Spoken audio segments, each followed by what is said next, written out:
Brought to you by KR Mangalam University. We provide you the platform to turn your dreams into reality. Give wings to your aspirations with KR Mangalam University. MP के खंडवा में एक 45 साल की महिला के साथ gangrape जैसी वारदात को अंजाम दिया गया था। इसे निर्भया कांड से भी जोड़ा जा रहा था। बता दें कि इस केस में पोस्टमार्टम रिपोर्ट सामने आ गई है, जिसमें डॉक्टर का दावा है कि एब्डोमेन यानी जो महिला का जो पेट है वो डैमेज था। उसके इंटेस्टाइन जो होते हैं वो कुछ हद तक बाहर आए थे और उसका जो लेंथ होता है 176 सेंटीमीटर उन्होंने बताया कि बाहर आ चुके थे। और यूटेरस, क्योंकि कांग्रेस के जो वरिष्ठ नेता हैं उनका दावा था कि महिला का बच्चेदानी बाहर आ चुका था, तो इस पर पोस्टमार्टम रिपोर्ट में ये सामने आया है कि यूटेरस इंटैक्ट था, लेकिन एब्डोमेन हो, इंटेस्टाइन हो, वो ज़रूर वहाँ पर डैमेज था। इसके साथ ही रेक्टम और एनस की बात आई कि उस पर कोई भी किसी भी तरह से वॉर नहीं किया गया था।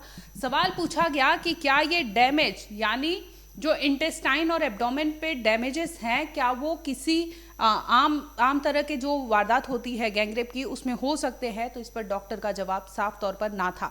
यानी उस महिला के साथ वायलेंट बिहेवियर किया गया था। हरी और सुनील ने उस महिला के साथ, आपको बता दें कि ज्यादती की थी, गैंगरेप तो किया था, इसके बाद भी उसे किसी तरह के ऑब्जेक्ट से हार्म पहुंचाया गया था। ये साफ तौर पर जो डॉक्टर है उनका कहना था। स्वागत है आपका, आप देख रहे हैं क्राइम तक। मैं हूं अश्विनी सिंह। कुछ दिन पहले हमने आपको एक खबर दिखाई थी जो एमपी के खालवा से थी। आपको बता दें कि यहाँ पर एक 45 साल की जो महिला थी, शादी समारोह से वो लौट रही थी। इसी दरमियान उसके गांव के ही रहने वाले जो हरी होते हैं वो उसके साथ कहते हैं कि चलो तुम्हें घर छोड़ दूंगा। और हरी के साथ एक और लड़की होती है ज्योति। ये तीनों वहां से निकलते हैं। इसके बाद महिला को हरी अपने घर ले जाता है, ज्योति को उसके घर छोड़ देता है। इसके बाद आपको बता दें कि उसका एक और साथी आता है सुनील, और ये लोग वहां पर ड्रिंक करते हैं, जिसके बाद उस महिला के साथ इन्होंने गैंगरेप जैसी वारदात को अंजाम दिया था। एमपी के खंडवा में एक गैंगरेप का मामला सामने आया था, हमने आपको दिखाया था, जहां पर एक महिला के साथ गैंगरेप जैसी वारदात को अंजाम दिया गया था। और वहां पर जो अपराधी है उसकी माँ वहां पर आंगन में देखती है, वो महिला बदहवास हाल में वहां बैठी रहती है। बता दें कि महिला के शरीर से खून भी गिर रहा था, खून का रिसाव हो रहा था। इसके बाद आनन फानन में हरी जो है उनकी माँ जाती है, उस महिला के घर वालों को बताती है कि आपके घर की ये महिला जो है मेरे आंगन में पड़ी हुई है। इसके बाद महिला के घर वाले आते हैं, उसे ले जाते हैं। उसकी हालत बेहद नाजुक होती है। आपको बता दें कि खून का रिसाव होते रहता है, उसके जो इंटरनल ऑर्गन्स होते हैं वो डैमेज हो गए थे। इसी दरमियान वो जैसे ही अपने घर 1:30 बजे पहुंचती है, इसके 1-2 घंटे बाद महिला की मौत उसके घर पर हो जाती है। बता दें कि महिला की जो हालत थी बेहद नाजुक थी। बावजूद इसके उसके परिवार वाले न जाने क्यों पुलिस को सूचना नहीं देते हैं, और जब 1:30 से 2 बजे उसकी मौत हो जाती है तो फौरन पुलिस को सूचना दी जाती है। पुलिस पहुंचती है और तहकीकात करती है, बॉडी पोस्टमार्टम के लिए भेजती है। इस केस में आपको बता दें कि पोस्टमार्टम रिपोर्ट सामने आ गई थी। इसमें एक कांग्रेस के जो नेता थे उनका दावा था कि इस महिला के साथ निर्भया जैसे कांड को अंजाम दिया गया था।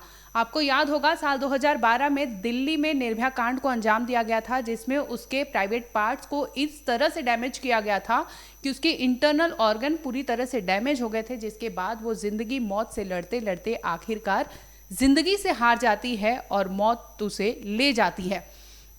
खंडवा में बता दें कि इस महिला की भी हालत बेहद नाजुक थी। वो जैसे ही घर पहुंचती है अपने परिवार वालों को बताती है कि उसके साथ हरी और सुनील ने गैंगरेप जैसी वारदात को अंजाम दिया था, और इसके साथ ही उसके बॉडी के जो पार्ट्स है उसको डैमेज किया गया था। यानी किसी ना किसी ऑब्जेक्ट से उस महिला को वार किया गया था उस पर और उसके प्राइवेट पार्ट्स पर, जिसकी वजह से उसके जो आंत है वो बाहर, तकरीबन कुछ उसके आंत के पार्ट्स जो होते हैं वो बाहर आ गए थे। ऐसा हम नहीं, डॉक्टर ने बताया।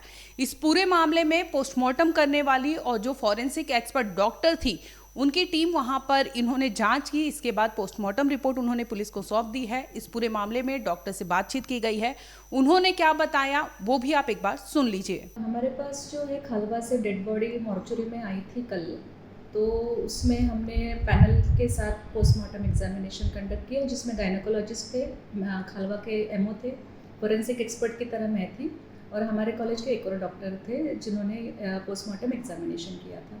तो उसमें जो है उसके जेनाइटल ऑर्गन्स है उसमें इंटेस्टाइन्स बाहर आए थे, जिसको हमने मेजर किया था तो काफ़ी मतलब 176 सेंटीमीटर इंचेस से ज़्यादा बाहर आया हुआ था।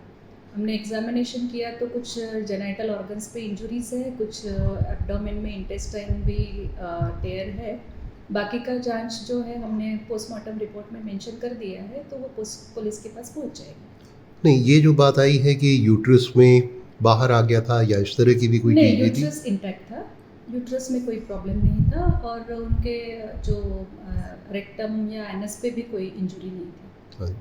तो ये जो आते बाहर आने का है वो इस तरह से कैसे हो पाता है? किस तरह की चोट या किस तरह की उसमें हो संभावना बनती है?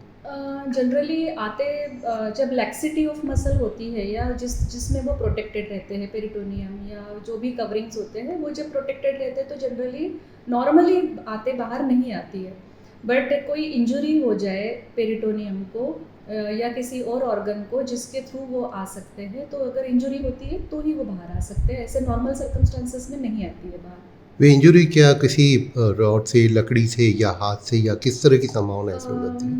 वो तो डिपेंड करता है कितने वायलेंट बिहेवियर से जो हुआ है, जो हादसा हुआ है उसमें उनके हाथों से उन्होंने वायलेंट बिहेवियर किया या कोई ऑब्जेक्ट इस्तेमाल किया। वो टेयर्स तो है, इंजरी तो है, वो अभी सर्कमस्टांसेस पुलिस इन्वेस्टिगेट करेंगे तो फिर पता चल जाएगा। आपने कई तरह के इस तरह के जो रेप केसेस हैं वो किए होंगे। हाँ, इस तरह की घटना आपने कभी देखी पहले या इस तरह का कभी होता है?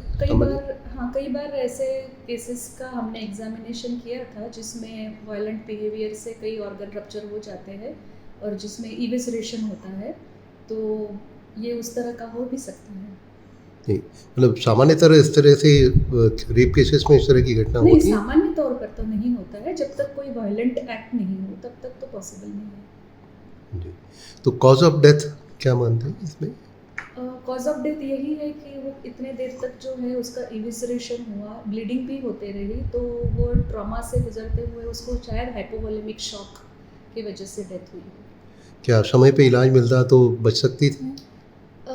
एकदम समय पे मिलना और उतने देर में उतना रिकवर करना, जितना उसका डैमेज हुआ था, जितना ब्लड लॉस हुआ है, उतना खैर अभी जितना एडवांसेस आए हैं मेडिकल टेक्नोलॉजी में तो शायद बच सकती थी, पर नॉर्मल सर्कमस्टांसेस में तो बचना मुश्किल था। बता दें कि एमपी में जिस तरह से खंडवा के खालवा में हुआ ये गैंगरेप लगातार सुर्खियों में था। वहाँ के जो पॉलिटिकल लीडर्स हैं वो लगातार प्रोटेस्ट पर उतरे थे, क्योंकि इस तरह से अपराध को अंजाम देना और खुले में घूमना उन्हें वो नामंजूर था। और एक महिला के साथ, क्योंकि क्राइम अगेंस्ट वुमेन था और इस तरह से महिला शादीशुदा समारोह जो शादी का फंक्शन होता है वहाँ से लौट रही थी, ये शादीशुदा महिला थी और इस दरमियान उसके साथ उसका साथी उसे रोक लेता है उसके घर पर और इस तरह से महिला के साथ वारदात को अंजाम दिया जाता है।